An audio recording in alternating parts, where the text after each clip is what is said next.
Hello, everyone. Let's discuss the ego. I'm sure we've heard of it, I must die to the ego. I must kill the ego, blah, blah, blah.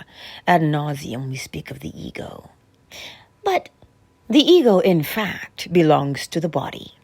And the body is a culmination of all the habits that make you, you. What are habits? Habits are thoughts, feelings, or actions that you continually partake of consistently, repeatedly, day in and day out, to the point that it becomes invisible. Oh, yes. Habits become invisible once they've taken root. Now, when you want to change a habit, a wise man once said, "The chains of habit are too light to be felt until it is time to change them." What does that mean? Listen to it again. The chains of habit are too light to be felt until it is time to change them. It means you don't even know the habit is there because it is second nature. It is like breathing to you. Yes. But when you look at it and you say, "I don't want that in my life and I want to change it," the habit rears its head and says, "Do you really want to change me? Do you think anybody's listening to you anyway? Oh, you think you're better than someone? Oh, you're the bomb, are you? Really? Look at you. Nobody thinks you're beautiful. Nobody thinks this about you. Nobody thinks that about you." Or your ego can say things like, "You know you are the best, right? Nobody's got nothing on you." And then when you start to hear those things, you start to feel a little bit guilty.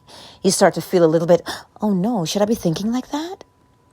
Well, I will say this to you again. The ego is a culmination of habits that you've created over your lifetime. What is a habit? A habit is a thought, action, or feeling that you repetitively and consistently do. So much so that it becomes second nature. That is a habit. That is how one creates a habit. So then if you're looking upon a habit, whether the habit is good, bad, or indifferent, helpful or not, the habit is there. Thereby the ego is there. The ego is neither friend nor foe. It just simply depends on what you recognize it to be. If the thing you want to change is not helping you, well then it cannot be your friend. So how does one make a new habit? By consistently and repetitively doing the same action, thought, or feeling over and over and over and over again until it becomes second nature and it retreats into the background like an open computer window that's just running. Oh, yes. So you see, the ego is neither friend nor foe. It is simply a habit. Now that you know the ego is a habit, what are you going to do? Will you fall prey to it? Or will you control it the way you know how? You see, habits don't go away. You can override one habit with another.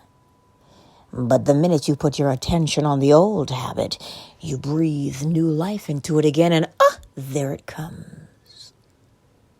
So, perhaps we should practice looking at the ego as simply something we have created. It is neither friend nor foe. It is simply a culmination of habits.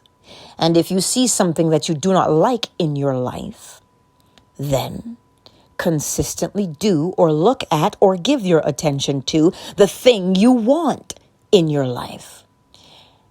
To change a habit, you cannot be looking at the new habit and complaining, "This is so hard, this is so challenging.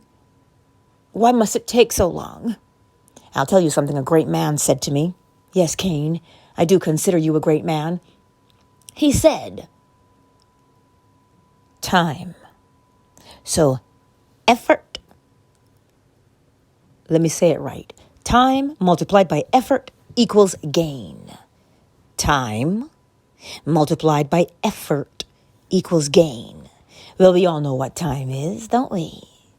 Tick, tock, tick, tock. tick-tock. We know what time is. But what is the effort? The effort is the continued and consistent redirecting of your mind to where you want to put it. Whatever that behavior is, whatever that thought is, where you want it to be, put your mind on it over and over and over again. And what happens? Well, then you gain the new thing that you are creating. Time multiplied by effort equals gain. So, let us not be overwhelmed by the ego. The ego is simply something we created. If you created it, you can recreate it. There is where your power lies. Oh, yes, indeed, my friends. There is where your power lies. You can recreate whatever it is you are unhappy with. You just simply, get to be consistent and focused. That's it. Now, let us go forth into the world and stop thinking about the ego and giving the ego so much clout and power over us. We are not subject to the ego. The ego is subject to us. You can't kill it because then you'd be dead. Do you understand? The ego is part of you and is comprised of all the habits that you have. So create a habit that reinforces instead of sabotage. I trust that made sense. I do trust it made sense. Much love.